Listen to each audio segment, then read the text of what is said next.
किसी समाज को सिर्फ देखकर समझा जा सकता है या फिर उसके रीति रिवाजों और परंपराओं के पीछे छिपे अर्थों को समझना भी जरूरी है। दोस्तों, हम जानेंगे आज व्याख्यात्मक निवंश विज्ञान क्या है, इसकी विशेषताएं, लाभ और सीमाएं। तो चलिए शुरू करते हैं। व्याख्यात्मक निवंश विज्ञान समाज और संस्कृति को समझने की एक महत्वपूर्ण शोध पद्धति है।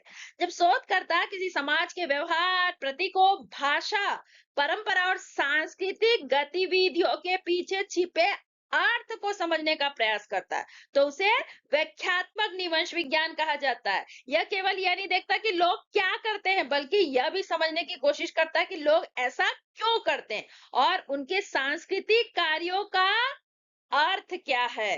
अब आगे देखते हैं व्याख्यात्मक निवंश विज्ञान का अर्थ। किसी समाज या संस्कृति के व्यवहारों और प्रतीकों के पीछे छिपे अर्थों को समझने वाली निवंशी वैज्ञानिक पद्धति को व्याख्यात्मक निवंश विज्ञान कहते हैं। अर्थात लोग क्या करते हैं उससे अधिक महत्वपूर्ण यह समझना है कि वे ऐसा क्यों करते हैं। यही व्याख्यात्मक निवंश विज्ञान है। अब आगे देखते हैं व्याख्यात्मक निवंश विज्ञान की विशेषताएं। पहला है अर्थ को समझने पर जोर। व्याख्यात्मक निवंश विज्ञान की सबसे महत्वपूर्ण विशेषता यह है कि यह मानव व्यवहार और सामाजिक गतिविधियों के पीछे छिपे अर्थों को समझने का प्रयास करता है। यह केवल घटनाओं का वर्णन नहीं करता बल्कि उनकी व्याख्या भी करता है। उदाहरण के लिए दिवाली केवल दीप जलाने का त्योहार नहीं बल्कि अच्छाई की बुराई पर विजय का प्रतीक भी है। ठीक है। सांस्कृतिक संदर्भ को महत्व।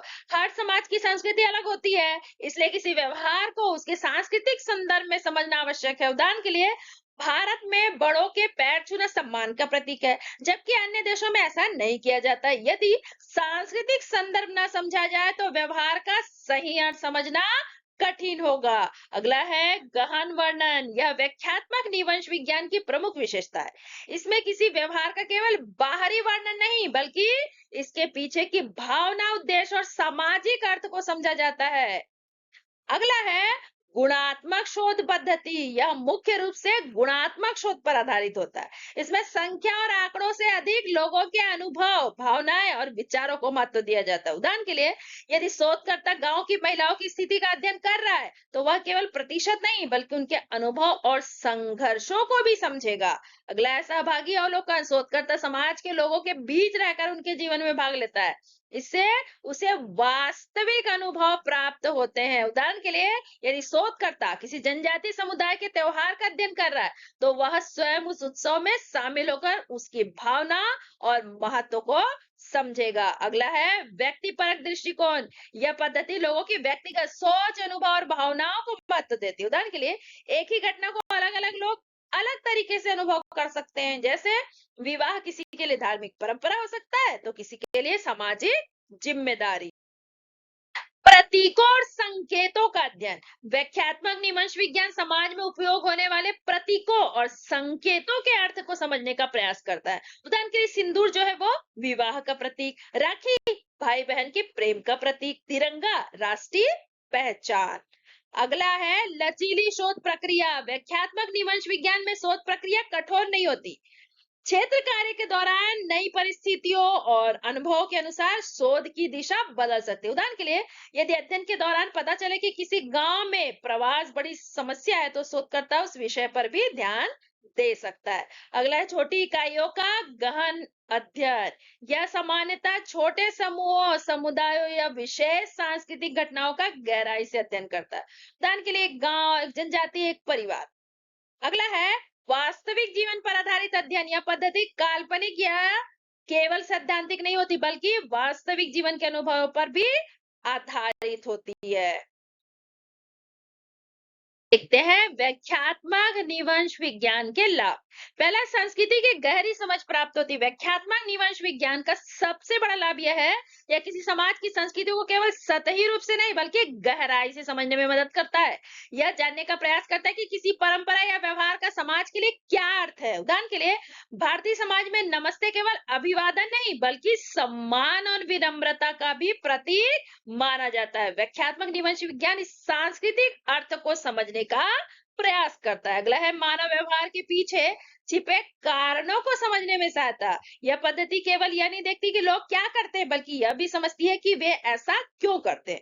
उदाहरण के लिए, यदि किसी समाज में बुजुर्गों का विशेष सम्मान किया जाता है, तो शोधकर्ता यह समझने की कोशिश करता है कि इसके पीछे कौन से सांस्कृतिक और सामाजिक मूल्य है। अगला है सामाजिक प्रतीकों और संकेतों का अर्थ समझने में मदद। समाज में कई प्रतीक और संकेत होते हैं जिनका विशेष सांस्कृतिक महत्व होता है। व्याख्यात्मक निवंश विज्ञान इन प्रतीकों का अर्थ समझने में सहायता करता है। अगला है लोगों की भावनाओं और अनुभवों को समझने में मदद। यह पद्धति मानव भावनाओं, सोच और व्यक्तिगत अनुभवों को महत्व देती है। उदाहरण के लिए, यदि किसान की आर्थिक समस्या का अध्ययन किया जाए तो केवल उसकी आय जानना पर्याप्त नहीं होगा, उसकी मानसिक स्थिति, संघर्ष और भावनाओं को समझना भी आवश्यक होगा। सामाजिक विविधता को समझने में सहायता। दुनिया में हर समाज की संस्कृति अलग होती है। व्याख्यात्मक निवंश विज्ञान विभिन्न संस्कृतियों की विशेषताओं और उनके अर्थों को समझने में मदद करता है। उदाहरण के लिए, भारत के अलग अलग राज्यों में विवाह की परंपराएं अलग होती है। कहीं दूल्हा घोड़ी पर आता है तो कहीं नाव में। इन परंपराओं के पीछे के सांस्कृतिक अर्थों को समझना इस पद्धति का लाभ है। अगला है पूर्वाग्रह और गलत धारणाएं कम होती है। जब शोधकर्ता कि संस्कृति को गहराई से समझता है तो उनके मन में मौजूद गलत धारणाएं कम हो जाती है। अगला है आधुनिक समाज को समझने में उपयोगी। आज के डिजिटल और वैश्विक समाज को समझने में यह पद्धति बहुत उपयोगी है। उदाहरण के लिए, सोशल मीडिया पर लाइक और फॉलोवर्स केवल संख्या नहीं बल्कि सामाजिक पहचान और लोकप्रियता का प्रतीक बन चुके हैं। अगला है गुणात्मक शोध को मजबूत बनाना। व्याख्यात्मक निवंश विज्ञान गुणात्मक शोध को अधिक प्रभावी बनाता है, क्योंकि यह केवल आंकड़ों पर नहीं बल्कि अनुभव और अर्थों पर ध्यान देता है। अगला है सांस्कृतिक संरक्षण में सहायता। यह पद्धति लुप्त होती हुई परंपराओं, भाषाओं, सांस्कृतिक प्रतीकों को समझने और सुरक्षित रखने में मदद करती है। उदाहरण के लिए, किसी जनजाति के लोकगीतों और पारंपरिक ज्ञान का दस्तावेजीकरण। नीति निर्माण में सहायता। सरकार और सामाजिक संस्थाएं लोगों की वास्तविक आवश्यकताओं को समझने के लिए इस प्रकार के अध्ययनों का उपयोग करती। उदाहरण के लिए, यदि किसी क्षेत्र में लड़कियां स्कूल नहीं जा रही तो केवल आंकड़े पर्याप्त नहीं होंगे, उसके पीछे के सामाजिक सांस्कृतिक कारणों को समझना आवश्यक होगा। अब आगे देखते हैं इसकी सीमाएं। पहला है अत्यधिक व्यक्तिपरकता। व्याख्यात्मक निवंश विज्ञान की सबसे बड़ी सीमा यह है कि इसमें शोधकर्ता की व्यक्तिगत सोच, अनुभव का भी प्रभाव पड़ सकता है, क्योंकि इसमें अर्थ को समझने पर जोर दिया गया है। इसलिए अलग अलग शोधकर्ता एक ही घटना की अलग व्याख्या कर सकते हैं। यदि किसी धार्मिक अनुष्ठान का अध्ययन किया जाए तो एक शोधकर्ता उसे आध्यात्मिक अनुभव मान सकता है, दूसरा उसे सांस्कृतिक सामाजिक एकता का प्रतीक मान सकता है। इस कारण निष्कर्ष पूरी तरह निष्पक्ष नहीं होते। दूसरा, वैज्ञानिक प्रमाणों की कमी। यह पद्धति मुख्य रूप से भावनाओं, अनुभव और सांस्कृतिक अर्थों पर आधारित होती है। इसमें गणितीय डाटा और सांस्कृतिक प्रमाण जो है वो कम होते हैं। उदाहरण के लिए, यदि शोधकर्ता यह कह रहे हैं कि लोग त्योहार से भावनात्मक जुड़ाव महसूस करते हैं, तो इसे संख्यात्मक रूप से साबित करना कठिन हो सकता है। अगला है निष्कर्ष सार्वभौमिक नहीं होते। व्याख्यात्मक निवंश विज्ञान समानता किसी एक समाज या समुदाय के अध्ययन पर आधारित होता है, इसलिए उसके निष्कर्ष हर समाज पर लागू नहीं किए जा सकते। उदाहरण के लिए, भारत में नमस्ते सम्मान का प्रतीक है, लेकिन अन्य देशों में अभिवादन का तरीका जो है वो अलग हो सकता है। इसलिए सांस्कृतिक अर्थ हर जगह समान नहीं हो सकते हैं। अधिक समय लगना। किसी समाज की संस्कृति और उसके छिपे हुए अर्थ को समझने के लिए लंबे समय तक क्षेत्र कार्य करना पड़ सकता है। उदाहरण के लिए, यदि कोई शोधकर्ता किसी जनजाति समुदाय की धार्मिक मान्यताओं का अध्ययन कर रहा है तो उसे महीनों वर्षों तक उसके बीच में रहना पड़ सकता है। अगला है अर्थों की गलत व्याख्या की संभावना। कई बार शोधकर्ता किसी व्यवहार या प्रतीक का गलत अर्थ समझ सकता है, क्योंकि हर संस्कृति का अपना अलग संदर्भ होता है। उदाहरण के लिए, कुछ संस्कृतियों में चुप रहना सम्मान का प्रतीक हो सकता है, जबकि दूसरी संस्कृति में उसे असहमति माना जा सकता है। यदि शोधकर्ता सांस्कृतिक संदर्भ को ठीक से ना समझे तो निष्कर्ष जो है वो गलत निकल सकते हैं। अगला है सीमित क्षेत्र का अध्ययन। यह पद्धति सामान्यतः छोटे समूह समुदायों या विशेष सांस्कृतिक घटनाओं पर केंद्रित होती है। उदाहरण के लिए एक गांव या एक जनजाति का अध्ययन पूरे देश की संस्कृति को दर्शा नहीं सकता है। अगला है भाषा और संचार की समस्या। यदि शोधकर्ता स्थानीय भाषा या सांस्कृतिक संकेतों को ठीक से नहीं समझता तो अध्ययन प्रभावित हो सकता है। उदाहरण के लिए किसी आदिवासी क्षेत्र में स्थानीय भाषा न समझने के कारण शोधकर्ता सही अर्थ नहीं समझ पाएगा। अगला है पूर्ण सत्य तक पहुंचना कठिन। मानव व्यवहार और भावनाएं बहुत जटिल होती, इसलिए किसी संस्कृति या समाज को पूरी तरह समझ पाना कठिन होता है। उदाहरण के लिए एक ही त्योहार को अलग अलग लोग अलग अर्थ से देख सकते हैं।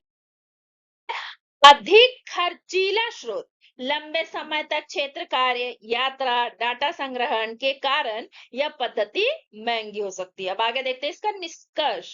व्याख्यात्मक निवंश विज्ञान समाज और संस्कृति को केवल बाहरी रूप से नहीं बल्कि उनके गहरे अर्थों और भावनात्मक संदर्भों में समझने का प्रयास करता है। यह मानव व्यवहार, प्रतीकों, परंपराओं के पीछे छिपे सांस्कृतिक अर्थों को उजागर करता है। आधुनिक समाजशास्त्र, मानव शास्त्र में इसका विशेष महत्व है क्योंकि यह समाज को अर्थों की दुनिया के रूप में देखने की दृष्टि प्रदान करता है। चलिए अब इसको एक कहानी से समझे।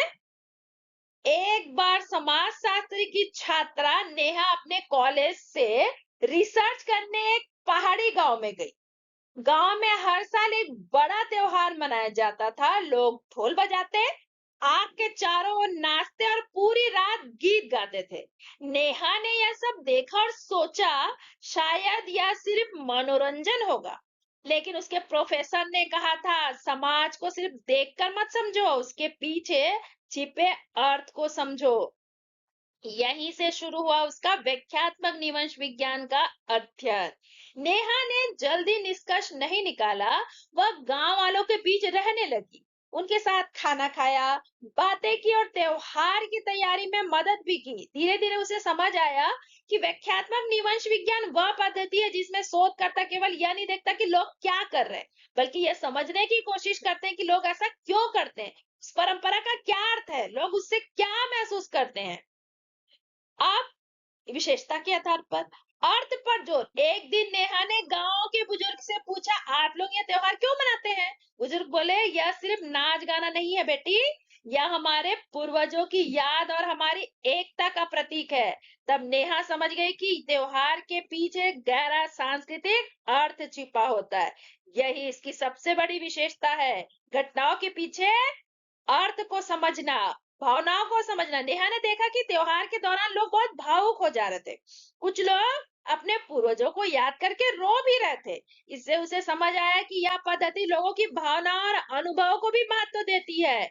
नेहा सिर्फ एक दिन गांव में नहीं रुकी, उसने कई हफ्ते वहां रहकर लोगों की संस्कृति को करीब से समझा। यानी इसमें समाज का गहराई से अध्ययन किया जाता है। पहले नेहा को यह त्योहार साधारण लगा था, लेकिन जब उसने गांव वालों के नजरिए से देखा तो इसका अर्थ जो है वो बदल गया। यही व्यक्तिपरक दृष्टिकोण है। कुछ महीनों बाद नेहा ने अपनी रिपोर्ट तैयार की। उसकी रिसर्च से लोगों को समझ आया कि यह त्योहार केवल मनोरंजन नहीं बल्कि गांव की पहचान और एकता का प्रतीक है। इससे संस्कृति को सुरक्षित रखने में मदद मिली। इसके अलावा समाज की गहरी समझ, लोगों की भावनाओं को समझा गया, परंपराओं का असली अर्थ सामने आया। फिर लेकिन यह रिसर्च आसान नहीं थी, समय की समस्या। नेहा को कई मेहनतों गांव में रहना पड़ा।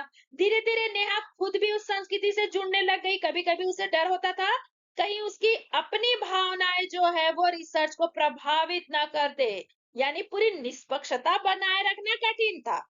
नेहा ने महसूस किया कि इस गांव की परंपराएं दूसरे समाज से अलग है, इसलिए इसके निष्कर्ष हर समाज पर लागू नहीं हो सकते। जब नेहा वापस लौटी तो उसने अपनी रिपोर्ट में लिखा, समाज को समझने के लिए केवल यह देखना काफी नहीं कि लोग क्या करते हैं, बल्कि यह समझना जरूरी है कि वे ऐसा क्यों करते हैं और उसके पीछे भावनाएं और अर्थ क्या छुपे हैं। यही है व्याख्यात्मक निवंश विज्ञान। क्या आपको लगता है कि हमारे त्योहारों और परंपराओं के पीछे भी कोई गहरा अर्थ छिपा होता है? कमेंट करके जरूर बताइए। अगर ये वीडियो आपको पसंद आया हो तो लाइक करें, शेयर करें और सब्सक्राइब करें। धन्यवाद।